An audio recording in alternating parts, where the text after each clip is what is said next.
அதற்கு எங்க ஆயா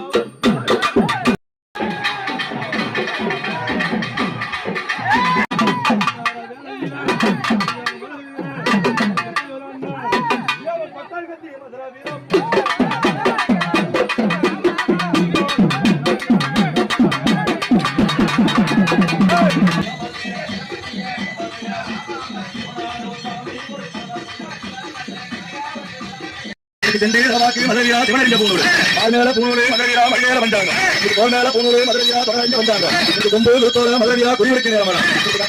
மதுரையா கல்வாடு நேரமான அடுத்தோட மத்தையிலே ஆயமும் மஞ்சாகும் பொறுத்தோட மத்தையில கோடி லட்சம் மஞ்சாங்க மஞ்சாங்க கத்தருக்கு ஆதியான மதுரையா 4 பக்கம் 4 மாலை ஐயாவுக்கு 4 பக்கம் 4 மாலை நடுவருக்கு வீரமாலை வீரமாலை காட்ட விட்டு ஆதியான மதுரையா எப்படி